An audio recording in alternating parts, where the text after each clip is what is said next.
As áreas selvagens do planeta Terra são espetaculares.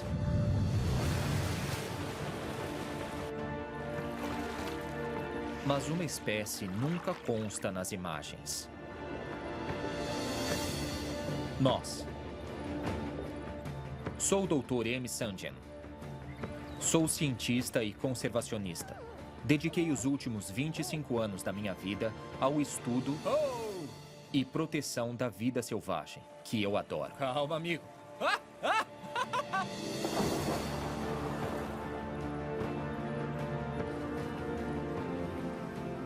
Agora, minha missão é contar uma história inédita, na qual nós, humanos, não somos separados da natureza. Somos parte dela.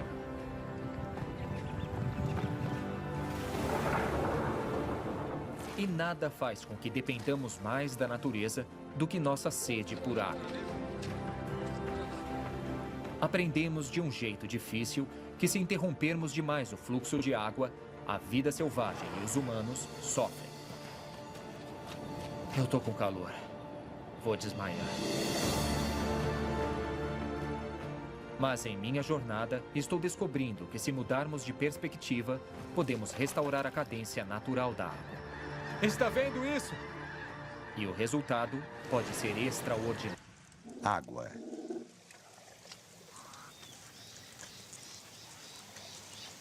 No nordeste do Quênia, chove pouco ou nada durante metade do ano.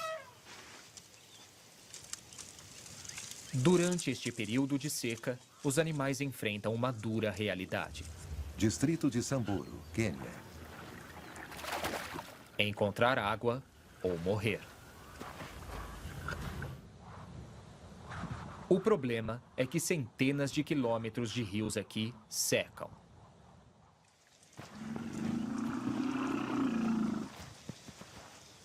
Então, onde tiver água assim, acessível na superfície, há um conjunto impressionante de vida selvagem.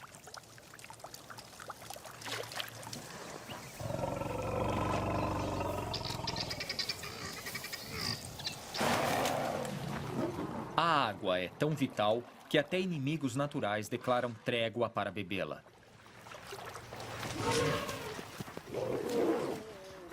Mas estas depressões não existiriam se não fosse por uma espécie em particular. Nós. Parece um bom lugar perto da rocha. Vamos cavar antes que fique quente demais. É.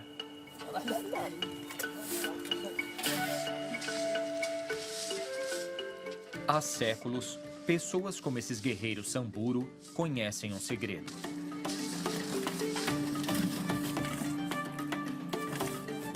Em alguns lugares embaixo da areia, a rocha matriz força a água para perto da superfície.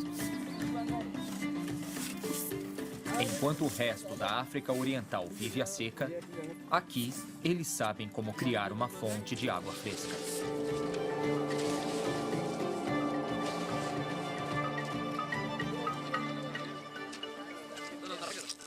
Os poços não são para as pessoas.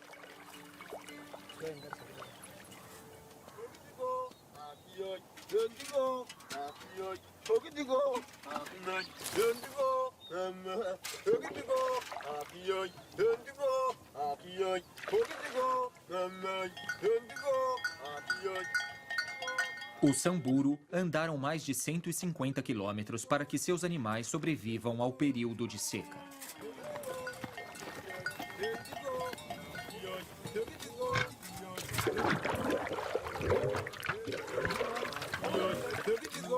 Com vários poços e, por vezes, centenas de vacas, é importante ser organizado.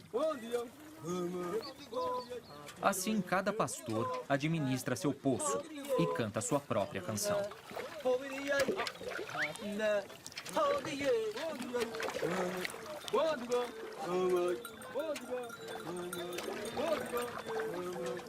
E, surpreendentemente, as vacas aprenderam a reconhecer a melodia de seu dono. As pessoas criticaram o trabalho, dizendo que o que ele estava fazendo não era bom, ia contra as regras. Eles disseram que ele era louco. Disseram que eu estava prejudicando a tradição. Estas palavras não me machucaram. O chefe da minha família disse a mesma coisa. Todo mundo riu. Mas eu fiquei calado. O jovem Iacuba percebeu que antes de a chuva vir, ele precisava estar pronto para capturar o máximo possível de água no solo. Cortando a terra dura como concreto, Iacuba cavou buracos largos e os encheu de esterco e lixo. Ele recrutou um aliado nada comum.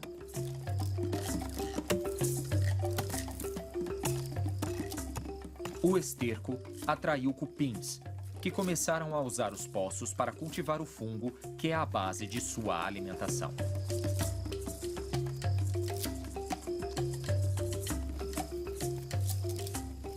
Ao fazer isso, eles cavaram uma rede de pequenos túneis no solo, que serviram para o objetivo de Iacuba.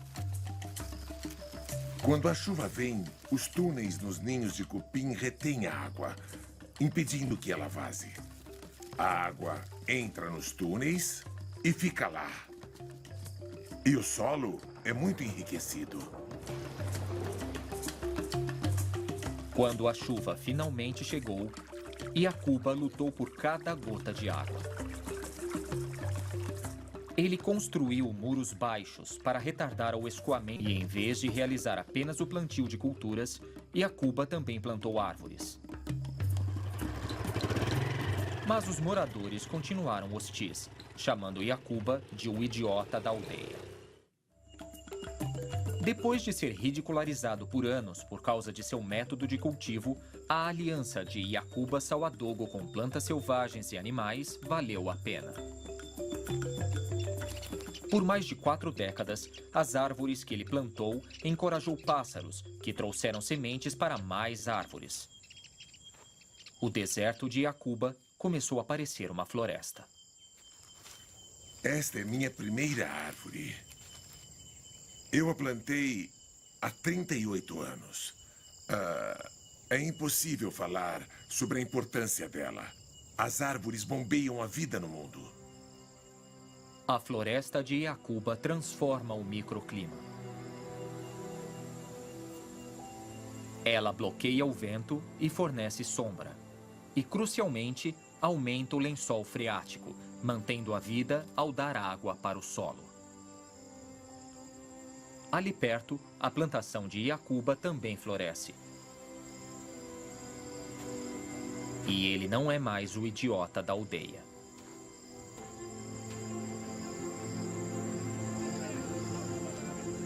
Iacuba é o herói da localidade.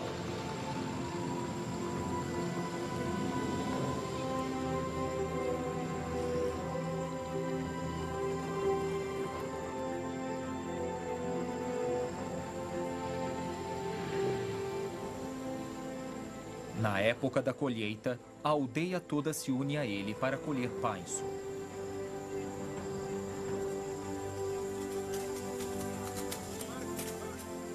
Tem comida suficiente para alimentar a todos.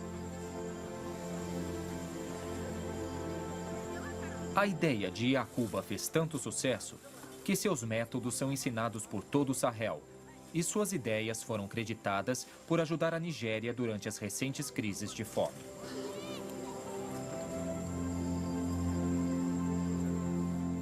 Com a ajuda de pequenas criaturas, um único agricultor pôde aproveitar o fluxo natural da água.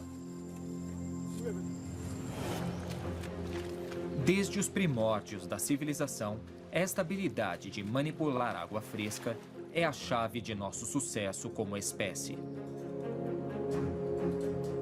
Aprendemos a irrigar.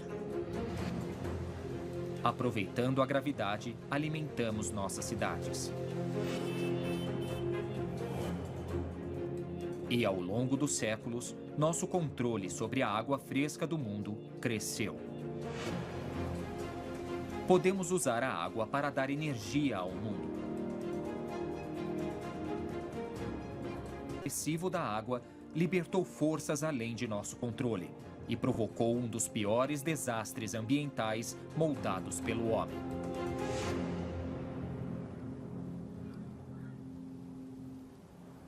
Há algumas décadas, Monyak, no Uzbequistão, era o principal porto do quarto maior lago de água fresca da Terra. Tão grande que é chamado de mar. Mas hoje em dia, as crianças daqui nunca viram a água dele. Mar de Aral, Uzbequistão. O que sobrou do lago fica a 150 quilômetros daqui.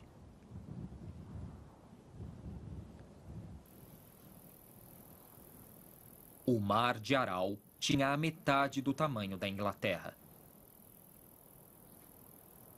Uma frota de navios de pesca tirava dezenas de milhares de toneladas de peixes de suas águas por ano.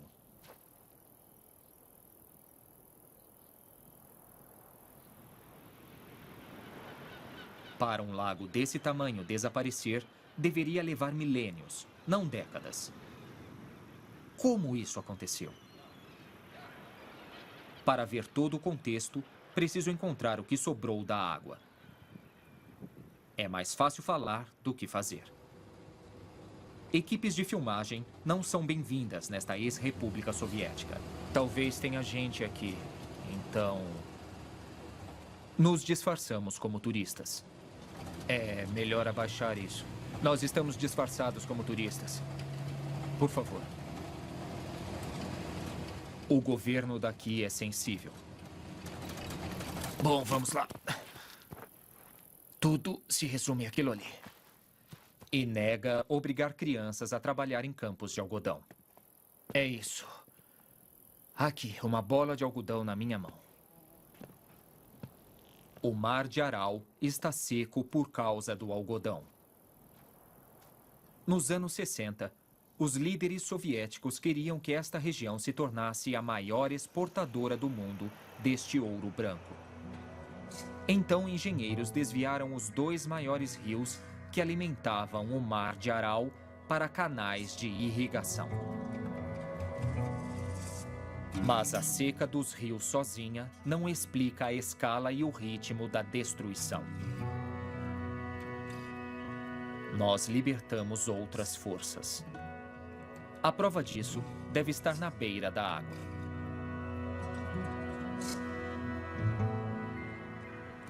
Se eu conseguir encontrá-la.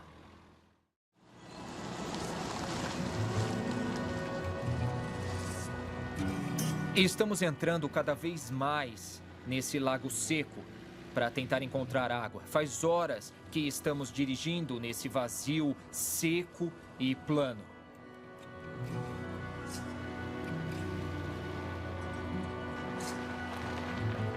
150 quilômetros depois, finalmente encontramos água.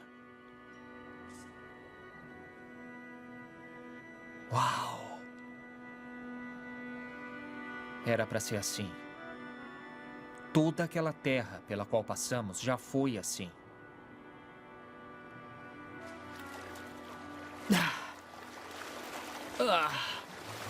Meu Deus!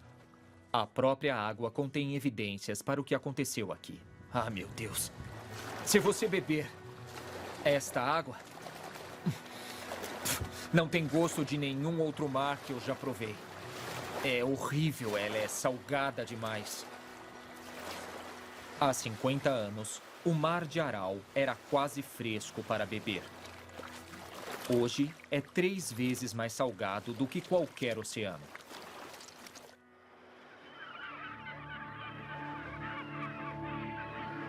O que aconteceu com toda a água fresca?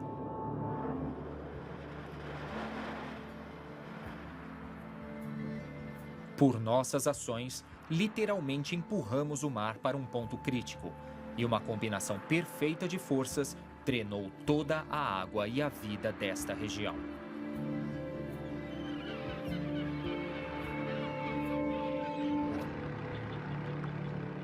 A história começa nos anos 70, quando engenheiros soviéticos desviam os rios para a irrigação.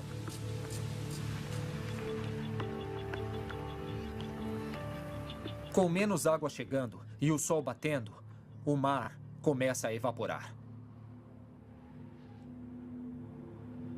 Com o lago diminuindo, todas as plantas da margem começam a morrer. Sem essa resistência, o vento toma conta da paisagem. O vento diminui ainda mais rápido. Isso expõe o leito do lago e deixa para trás uma crosta de sal. O sal é então levado pelo vento, e isso envenena o solo e as plantas a uma distância de até 500 quilômetros.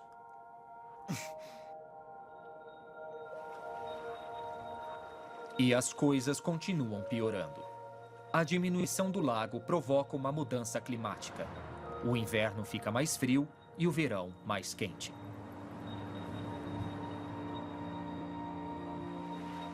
O Mar de Aral é agora uma espiral morta.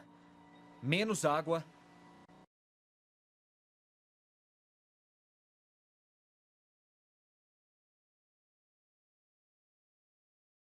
A quantidade de água perdida em cerca de 40 anos é simplesmente estarrecedora. O nível de água está aqui agora, mas quando eu nasci, ele estava muito acima da minha cabeça. 6 vezes acima da minha cabeça. Não vamos conseguir recuperar aquela água fresca em pouco tempo. Também é improvável ver as centenas de espécies de peixes, aves e mamíferos que desapareceram, alguns para sempre.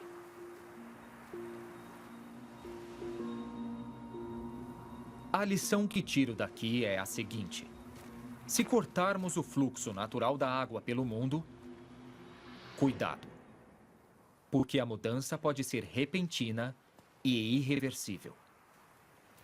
Certamente nada disso poderia acontecer na nação mais rica da Terra. Ou poderia? O Rio Colorado foi apelidado de Nilo americano. Rio Colorado, Estados Unidos. A administração engenhosa desta água sustenta um número estimado de 36 milhões de pessoas na parte mais seca da América do Norte. Cidades como Denver, Las Vegas, Phoenix e Los Angeles dependem do Colorado. Mas como o Mar de Aral, poderíamos empurrar o Colorado para um ponto crítico? Para responder, pretendo seguir o rio do Grand Canyon até o Mar de Cortés, no México. No meio do rio, a represa de Glen Canyon é uma das 20 maiores represas do Colorado. Projetos gigantes como este fazem com que a gente controle o fluxo da água ao invés da natureza. Vamos subir aqui um pouco e dar uma olhada. Quero muito ver a borda dessa coisa. Peter McBride, autor e fotógrafo, passou 4 anos estudando a história do Colorado. Olha, eu devo dizer que é muito, muito alto. Eu estou certo de que tem mais de 213 metros de queda aqui. Ele vai me guiar do rio até o oceano. Caramba! Quando comecei a prestar atenção neste rio, não sabia o que ele tinha virado e parece que ninguém sabia o que aconteceu rio abaixo. Todos se preocupam apenas com sua água e a montante. Mas conheci engenheiros que trabalharam nos maiores projetos deste rio e eles não fazem ideia do que acontece no final dele. No Nat Geo Wild. Consegui. Estou em uma missão para entender os impactos de nosso uso da água na vida selvagem. Meu plano é seguir o Rio Colorado do Grand Canyon até o Mar de Cortés, no México. Eu tenho quase certeza que é a curva ferradura. Meu Deus, é tão grande. Você ama esse rio? Amo, mas estou preocupado com o que ele virou, principalmente rio abaixo. Este rio já abriu uma fenda em uma rocha de 1,5 km de profundidade. Agora, por causa das represas, o rio tem apenas uma fração de sua potência.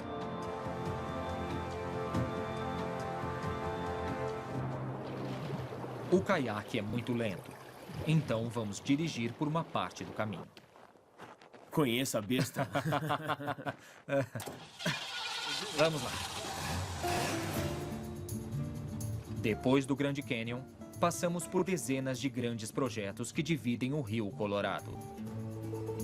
Bombas levam a água para Phoenix, Tucson e Los Angeles.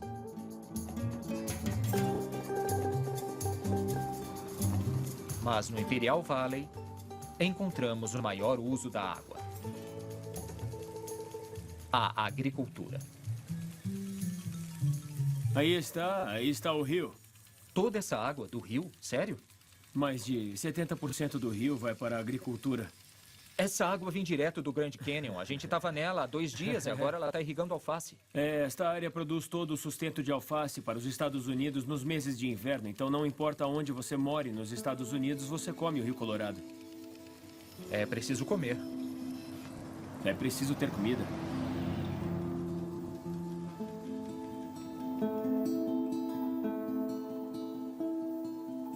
Ao jogar água em um dos desertos mais ensolarados da América do Norte, podemos cultivar verduras até no inverno rigoroso. É uma combinação brilhante de energia solar e água. Os agricultores daqui fornecem 80% dos vegetais dos Estados Unidos no inverno. Tudo bem. Fica cada vez mais pesado. Mas em que ponto sabemos quando estamos tirando muita água do rio? Uau! Quando o Colorado chega no México, 90% da água já foi usada. É muito diferente aqui. Difícil acreditar que é o mesmo rio. O que é difícil de acreditar é que ele parece muito limpo aqui. Sei. Mas dizem que Não, quando não, alcançarmos a não fronteira, fala ele isso. vai ter sido usado 8 vezes. Não fala isso. Por que você teve que me falar isso? É sério, por que teve que me contar isso agora? Esse lugar é muito bonito e por que você teve que me falar isso agora? Que desagradável. É um pouco salgado, cara. Não bebe. Você sabe que é. Pelos próximos 27 quilômetros, o Rio Colorado é a fronteira entre os Estados Unidos e o México. A represa de Morelos, no México, é o desvio final no Colorado. Então é isso? Acabou? Bem aqui? É isso? Mas por que está tão baixo? Não tem muita água. Por tratado, o México pode usar os 10% finais do rio para sua agricultura. Tá com seu equipamento? Tô. Depois da represa de Morelos, nossos caiaques são muito grandes para o que restou do rio. Então os trocamos por rafts portáteis. Ainda estamos a 160 quilômetros do Mar de Cortez. Olha, eu continuo sem acreditar que esse é o final do Colorado. A maioria dos rios fica maior quando eles se aproximam do mar. E esse fica bem menor, entende? Está ficando mais raso. Há 100 anos, navios a vapor navegavam por este canal. Sério? Uau! O rio vai acabar a qualquer hora.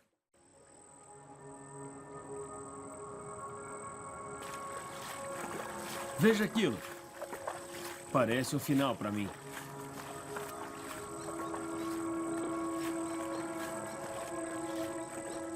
Nossa! É água do Grand Canyon. E é como observar tartarugas bebês indo para o mar. Elas se esforçam muito. A água nunca vai chegar, tem... Qual a distância? Uns 160? Mais de 100. Falta 160 quilômetros. E não vamos conseguir chegar. É bonito de um jeito estranho. É como... Eu não quero sair daqui. De repente ela começa a parecer um ser vivo para mim. Parece que ela tem uma mente e está tentando fazer uma coisa que ela vem fazendo há milhões de anos, sabe? É estranho deixar o rio para trás. É bem estranho para mim.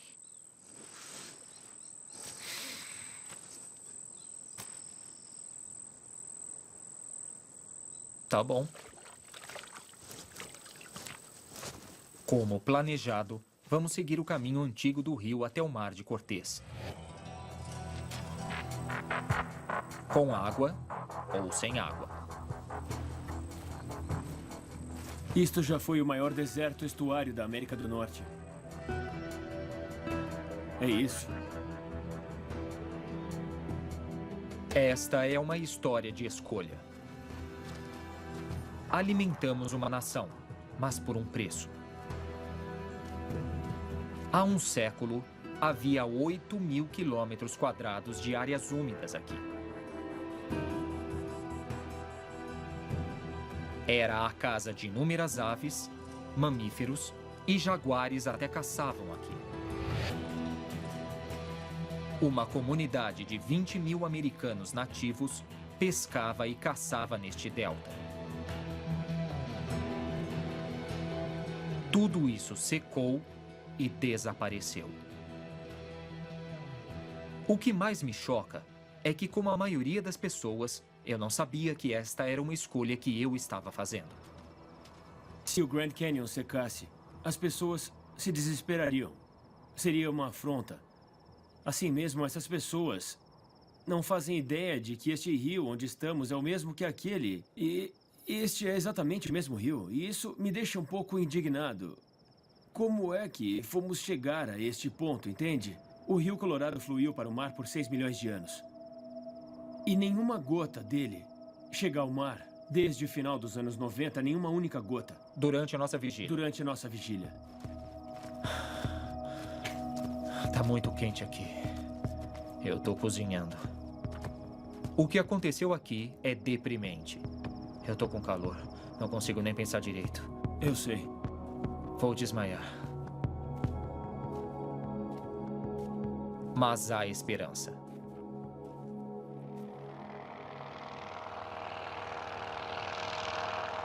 Quando acho que não consigo mais andar, o amigo de Pete, Will, vem nos resgatar. Será que é ele? É o Will.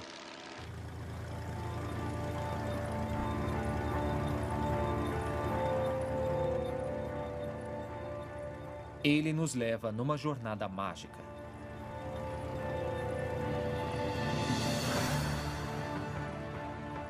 Porque escondida no meio deste delta seco existe uma joia, uma esmeralda. Nossa, olhem aquilo. La Ciénega de Santa Clara, México. Uma área úmida esquecida, chamada La Ciénega de Santa Clara. De repente eu sinto como se estivesse no topo do Everglades. Não vejo tanta água desde o Grand Canyon. É assim que toda esta área teria sido há 100 anos. Uau! Olhem aqueles pássaros lá embaixo.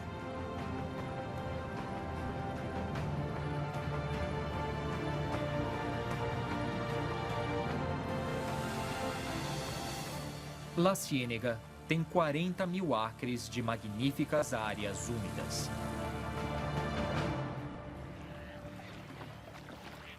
Apesar de ser só uma fração do estuário original, ela está cheia de vida selvagem, incluindo várias espécies ameaçadas. Mas o mais incrível sobre este lugar é como ele chegou aqui.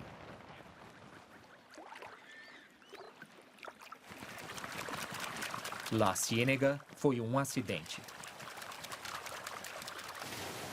Nos anos 70, a indústria agrícola do norte precisava de algum lugar para bombear a água que era muito salgada e química para as plantações. Então eles cavaram uma vala e despejaram a água na areia estéril. Em mais de 30 anos, a natureza fez um milagre. Sementes de taboa foram trazidas pelo vento e começaram a florescer na água.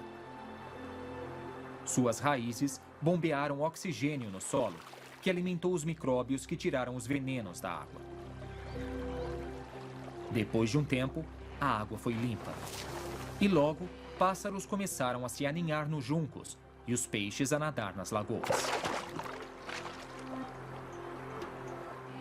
Não dá para não sentir um enorme senso de possibilidade.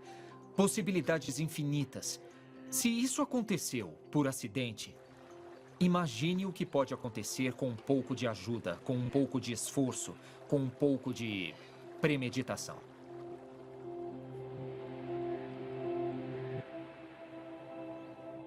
Squaw Creek, Missouri. Se quiser ver o que a engenhosidade e a premeditação podem fazer para a vida selvagem, é só ir ao coração americano. Está vendo isso? Há 80 anos, o povo de Missouri bolou um plano para salvar as áreas úmidas naturais.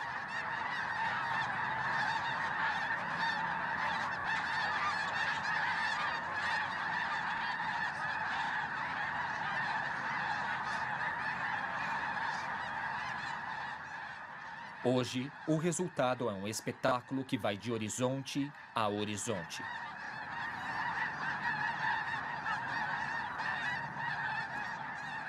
São gansos das neves em sua migração anual do Golfo do México para o Canadá.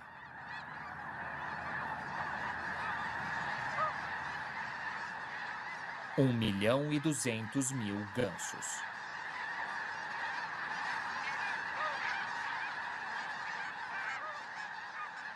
Eles pousam no lago atrás de mim e vão ficar aqui antes de continuar sua jornada para o norte.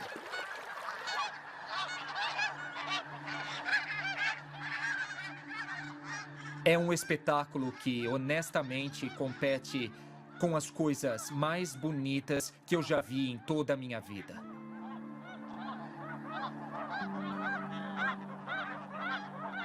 E é tudo por causa das pessoas daqui, que há 80 anos decidiram deixar que a natureza ficasse com um pouco de água. Eles decidiram que iriam dividir. Não dividir meio a meio, mas deixar 2% da água para a natureza. Por causa disso, vejam o que temos.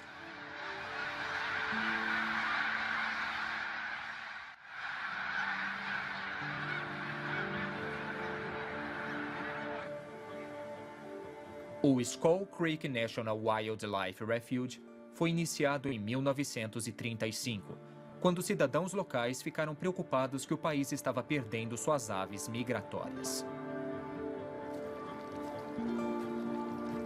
Apesar de o país estar no meio da Grande Depressão, eles cavaram valas e construíram represas.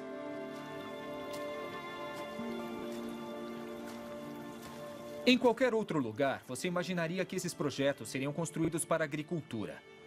Mas aqui é para a vida selvagem. E você percebe que todo aquele poder da engenharia que temos, se invertido, pode beneficiar também a natureza.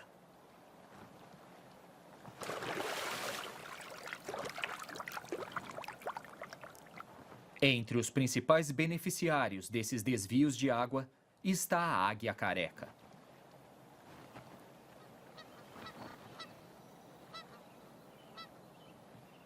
Mais de 150 águias carecas migram para o Squaw Creek, porque é um bom lugar para encontrar comida. Este jovem ainda não desenvolveu sua cabeça branca e seu bico dourado.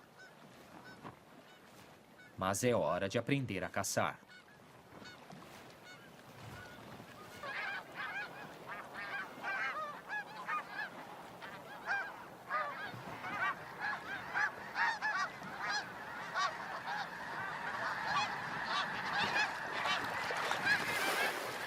Assim que as águias se aproximam, os gansos começam a fugir.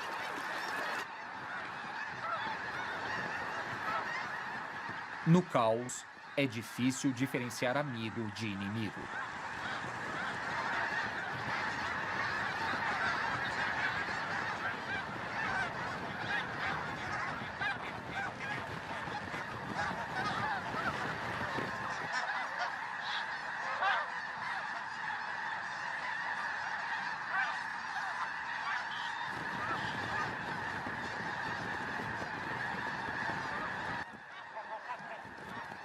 O jovem aprendeu a isolar um ganso. É um combate aéreo.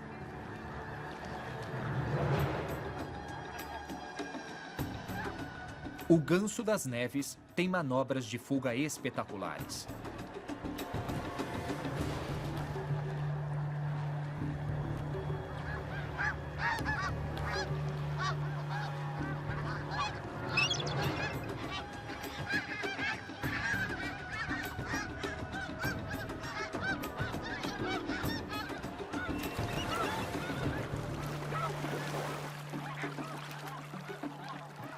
Este ganso machucou a asa,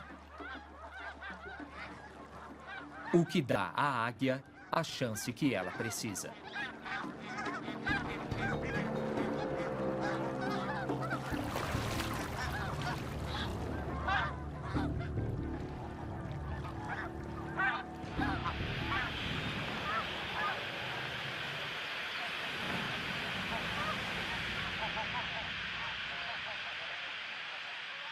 A América do Norte já teve uma grande concentração de vida selvagem.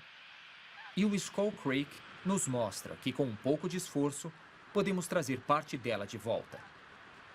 Só precisamos projetar maneiras de restaurar a cadência natural da água.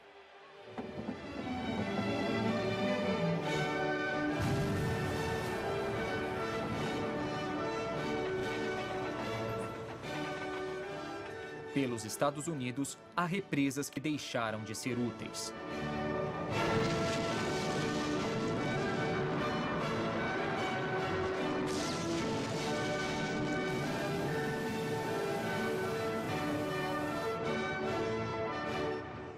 Fogo.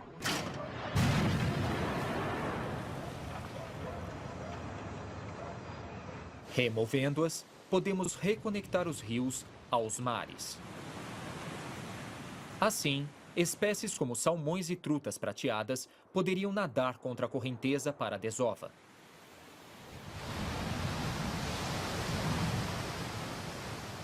E nem sempre é preciso remover as represas. Às vezes, só precisamos de uma perspectiva sobre como usá-las. Na represa de Glen Canyon, onde comecei minha jornada pelo Colorado, os engenheiros estão liberando fluxos súbitos de água para imitar cheias naturais na primavera.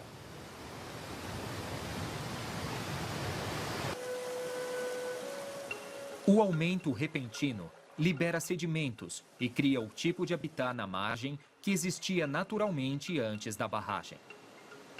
Depois que Pete e eu andamos pelo Colorado seco, aconteceu isso.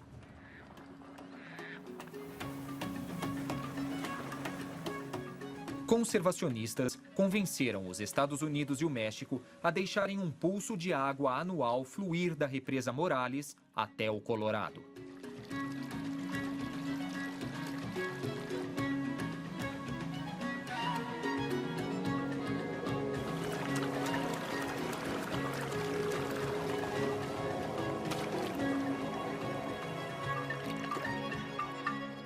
Pela primeira vez em mais de uma década, o Rio Colorado se conectou ao mar.